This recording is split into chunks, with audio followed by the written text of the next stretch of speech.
আগামী 26 এপ্রিল 2024 রাজ্যের পূর্ব ত্রিপুরা উপজাতি সংরক্ষিত আসনে আসন্ন লোকসভা নির্বাচনের দ্বিতীয় পর্যায়ের ভোট গ্রহণ পর্ব অনুষ্ঠিত হবে।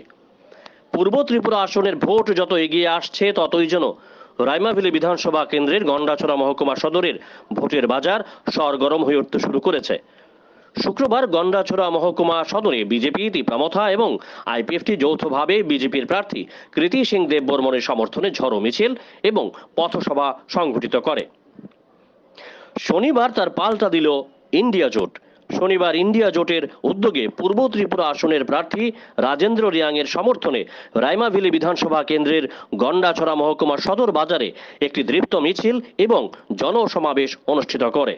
এদিন বেলা 3টায় মহকুমা সদরের সিপিআইএম দলের দলীয় ভবন থেকে ইন্ডিয়া জোটের নেতৃত্ব এবং কর্মী সমর্থকরা একটি মিছিল বের করে মহকুমার বিভিন্ন পথ পরিক্রমা করে উত্তর বাজারের সমাবেশ স্থলে এসে মিলিত হয়। সমাবেশের প্রধান বক্তা হিসেবে উপস্থিত ছিলেন রাজ্যের প্রাক্তন মুখ্যমন্ত্রী তথা পলিট ব্যুরো সদস্য মানিক সরকার, প্রাক্তন মন্ত্রী নরেশ জমাতিয়া, শব্দকুমার জমাতিয়া, রাইমাভিলি প্রাক্তন বিধায়ক ললিত মোহন ত্রিপুরা এবং পূর্ব ত্রিপুরা উপজাতি সংরক্ষিত লোকসভা নির্বাচনের প্রার্থী রাজেন্দ্র রিয়াং। সমাবেশে নরেন্দ্র মোদীর বিগত 10 বছরের শাসনকালের ব্যর্থতার বিভিন্ন দিক তুলে ধরে বক্তব্য রাখেন বক্তারা। প্রধান বক্তার ভাষণে রাজ্যের প্রাক্তন মুখ্যমন্ত্রী মানিক সরকার বলেন, দেশটা নেশার সাগরে ভাসছে, গোটা দেশে চলছে অরাজকতা। আরো 5 বছরে নরেন্দ্র মোদী সরকার থাকলে হয়তোবা আমাদের দেশটাকে খুঁজে পাবেন না।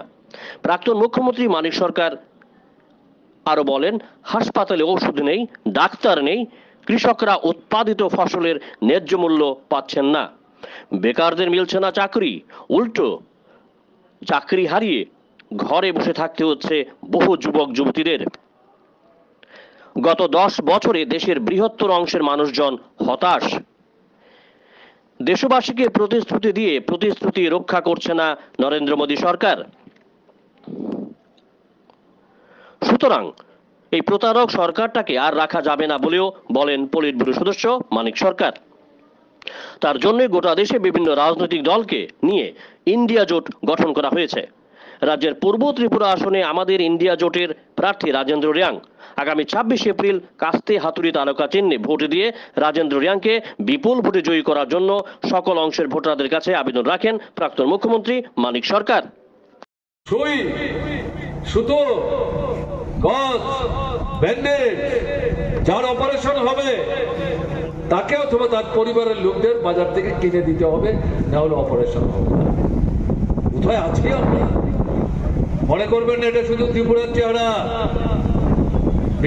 বিজেপি সরকারের স্বাস্থ্য সম্পর্কিত যে জাতীয় নীতি এটাই ত্রিপুরায় তারা কার্যকরী করছে। আমাদের ত্রিপুরার আরেকটা অভিজ্ঞতা হচ্ছে, গ্রামের যে হাসপাতালগুলো রোগীকে যখন ভর্তি করছে না, ডাক্তার বাবু তাকে পরামর্শ দিয়ে পাঠিয়ে দিচ্ছে জেলা হাসপাতাল। আসার পর থেকে দেশে এবং ত্রিপুরা আমরা বারবার বলবার চেষ্টা করছি, এরা জনবিরোধী, দুশ্মন, এরা শোষকদের স্বার্থের প্রতিনিধি।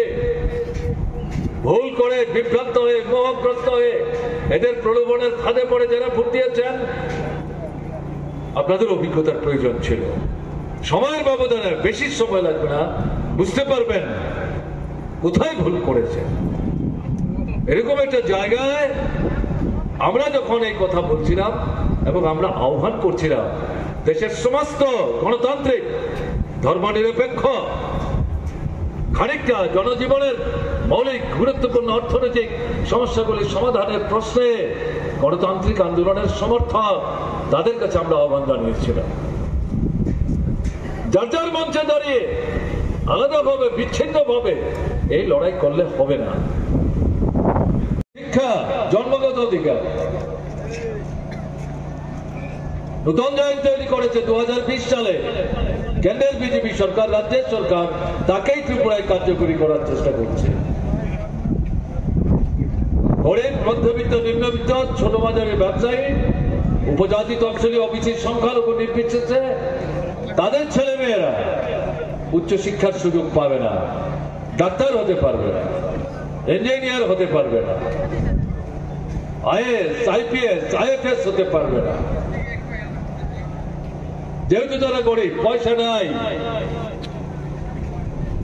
কোটি কোটি টাকার যারা মালিক, কলকারখানার যারা মালিক, বড় বড় ব্যবসা বাণিজ্যের যারা মালিক, তাদের টাকা আছে, তাদের ছেলে মেয়েরা উচ্চশিক্ষার সুযোগ নেবে। এর কোনো নিয়ন্ত্রণের ব্যবস্থা আমরা দেখছি না। দেশে বা রাজ্যে সরকার আছে, এটা বুঝবার কোনো সুযোগ নাই, কাজ নাই। রেগা বলুন, আমরা যেমন ত্রিপুরায় চালু করেছিলাম শহরের জন্য টুয়েব, ভারতবর্ষের অন্য জায়গায় নাই। টুয়েব বলুন, এর বাইরে পূর্ত দপ্তর, বন দপ্তর, গ্রাম উন্নয়ন দপ্তর, কৃষি দপ্তর, উপজাতি কল্যাণ দপ্তর, প্রধান প্রধান যেগুলো বলছি, কোনো কাজ নাই। নতুন করে কলকারখানা নাই, পুরনো কারখানা বন্ধ হয়ে যাচ্ছে। যারা কাজ করছিলেন তারা হয় ছাঁটাই হচ্ছেন অথবা বাতিল হয়ে যাচ্ছে। রাজ্যে নিয়মিত সরকারি চাকরির কোনো ব্যবস্থা নাই।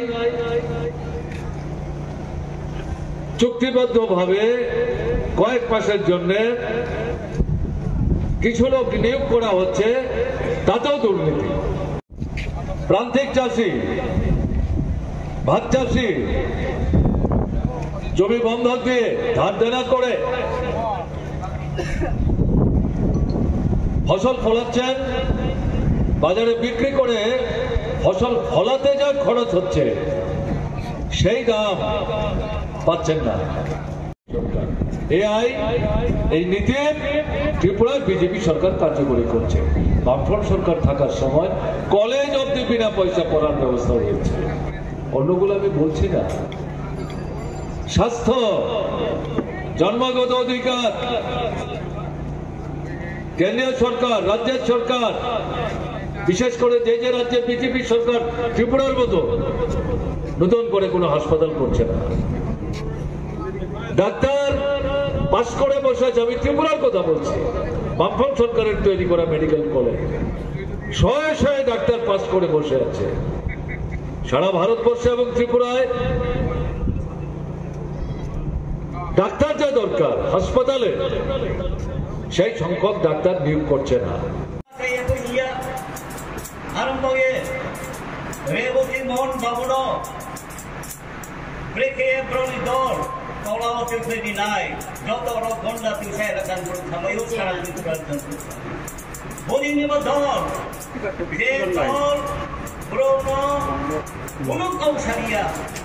ব্রৌনীয় পড় রাম পূজারি চাপ সৃষ্টি দিও, মানুষ খুলনি দাম বাড়ে দিও, চিকিৎসা কেন্দ্রের মধ্যে অবস্থা করে লেখাপড়া চাকরি বাকরি নামও বন্ধ খেয়া, দোকা বন্ধ খেয়া, অধীনে দল কেন্দ্র সরকার ফাইমাইয়া ও পূর্বাসন ছিল কোনোভাবে ব্রৌ ফাইমাইয়া বড় পাইমাইয়া ব্রুক শ্রীনিয়া কোনো গন্ডা তুষা বড় তংসিয়া বরণী লামাসিয়া ত্রিপুরানি ব্রৌকে কোনো সম্পর্ক করে আব ব্রৌন যেসে ফর পদ্ম বা ওহনে বিনীত আসল চিহ্ন ওখানে আনারস অমতয় আমন ফাড়িয়ে দেব ত্রিপুরা মথা দলনি সুপ্রিমো সাহারাম ভাইয়ের বিজেপি না